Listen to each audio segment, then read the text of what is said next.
still involved with the Bengals, and what did you make of kind of what happened in your comments Wednesday? My comments had nothing to do with Cincinnati. My comments had everything to do with me and my mindset and football.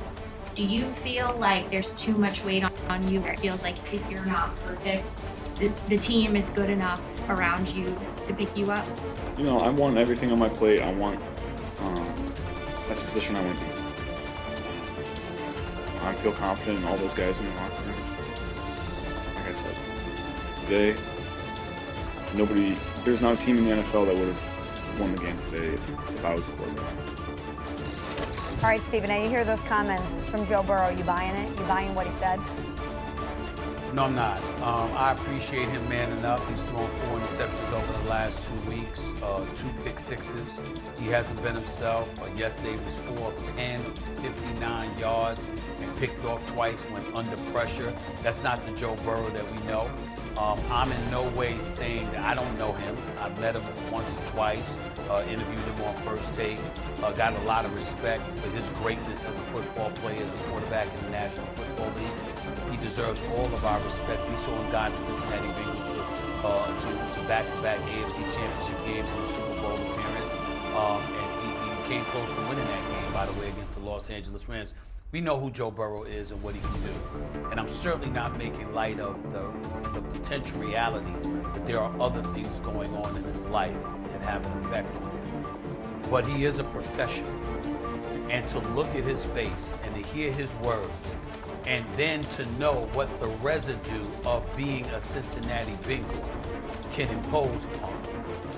I'm not gonna attach legitimacy to his comments. I think he's just being classy. He's not pointing the finger at the organization. But I've asked this question, albeit rhetorically, and I did this last week, Peter, and Cam, you know this too. I asked the question, and I'm dead serious about it. Who wants to be a Cincinnati Bengal? You know, I mean, if you had your druthers and you got to pick, who out there would pick to be a Cincinnati Bengal? Sure, you get drafted. Sure, it's free agency out there. They might pay you. That might be where you can get paid compared to somebody else, even though Mike Brown's one of the cheapest owners in the NFL.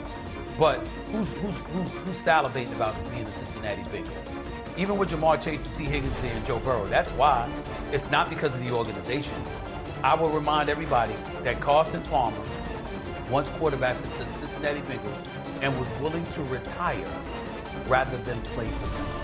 And the same kind of things you heard out of owner Mike Brown's mouth at that time about Carson Palmer, you hear out of his mouth about Joe Burrow now. They sort of shove it aside. But playing for the organization can be a bit debilitating because you know they cut corners and they don't do anything right. Peter Schrager, correct me if I'm wrong. Is it that I think the only team, maybe there might be one more, but I think it's the only team in the NFL that doesn't really have a GM. It's an official general manager. You know? Duke Am I right, Tobin Peter? Duke Tobin's pretty much the one making the GM decisions. But yes, it is Mike Brown's team. I know. And he is. That's right. That's right. I know they have somebody that makes the GM decision, but I'm saying nobody has that official title as a GM. This is Mike Brown. And I think that you look at the Cincinnati Bengals, they're not to be respected. And I've often said that Zach Taylor doesn't need to be the coach there because you've had ample opportunity over the years to be a respectable enough team that doesn't fall apart at the seams if Joe Burrow isn't on his A game. Most of the time we have seen him on his A game. This season that has not been the case. First due to injuries and then him coming back and throwing those interceptions against Buffalo, and then obviously doing it again yesterday. It's sad, but we all know what's going on. It's tough being a Cincinnati Bengal. They should actually pay you more for doing so, and they go out of their way to pay you less. So I'll say it this way, and I'll give America some insight from a player inside the locker room. To think that Burrow's comments did not in some way, shape, form kind of point towards insinuating his relationship with Cincinnati, absolutely. And it's not to say that, hey, I'm ready to pack up and leave, but it is something to be said about the frustration of any competitor like a Joe Burrow. Everywhere that Joe Burrow has been, he's won.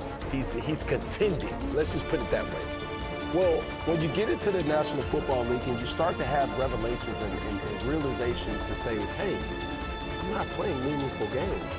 The games that we're playing are meaningless in December. Hey, why aren't we getting prepared for the playoffs more so getting prepared for, vacation? These type of things can wear on an individual who is as talented as a Joe Burrow. And for people to know, it's not the destination more so than the personnel. Yeah, you may say to yourself, hey, who wants to go play in Cincinnati? Nobody really wants to go to become a Cincinnati Bengal. But the realization is, when you have one of the most talented quarterbacks in all of sports in that landing spot in Cincy, and that's Joe Burrow. So people want to play with Joe more so than anything else. I say to Joe Burrow as a person who I'm very fond over and a person who I'm a fan of.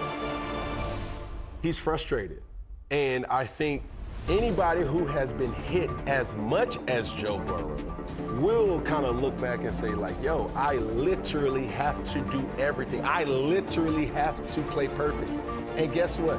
Even when I do play perfect, that doesn't even mean I'm going to win.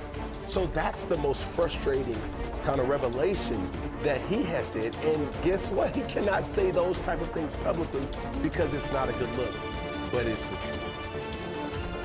I feel bad for Joe Burrow. I do. He objectively had his worst game as a pro yesterday, and he said it as much in the post-game press conference. That's not me picking on Joe Burrow. He knows that's not what he expected to do.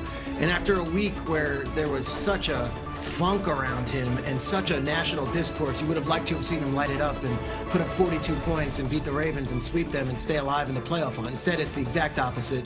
There was a pick six, and if Joe Flacco had been warming up and was warm, he probably would have finished the game. It was that bad. I will say this.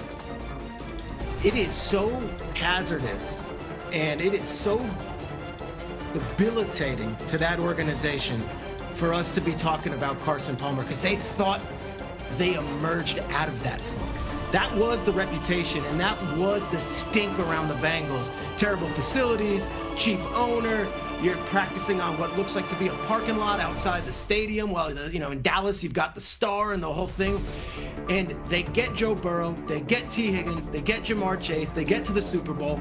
Mike Brown's granddaughter, Elizabeth, who is like a marketing whiz, they were changing things where the Bengals were playing primetime. And they would have this deal called like the Ruler of the Jungle, and they would honor old Bengals. And it became a place, it became a thing for a while. Joe Burrow's at Fashion Week, Jamar Chase and is at NFL Honors, coolest dressed guy in the room. And now we're back to Carson Palmer dialogue? That's 20 years ago. But that's what Joe Burrow's comments did. And whether or not he wanted to throw the organization under the bus, whether he wanted to bring that up again, the stench is suddenly back. 3 years missing the playoffs. And you have to think, gosh, how did we get here? When I remember being in LA for a week and we were crowning the Bengals as the new look Bengals and this organization that has emerged from the wreckage, and the Jets and the Browns and the Raiders, you can do it too, because the Bengals of all places did it. I am so sad for that organization, and I cannot believe we're mentioning Carson Palmer's dissatisfaction. All of it's warranted based on the way they're playing and the way their quarterback's talking. You should be sad for them. And I looked it up, and in terms of personnel, Peter, you know this. Do you know they have the smallest staff in the NFL? That's just being cheap. Now let's understand the importance of that, y'all. If you remember, Peter, correct me if I'm wrong, years ago, this is years ago, when the television company, the whole Colin Kaepernick situation going on, all that stuff, years ago, courtesy of the television contract, each owner was handed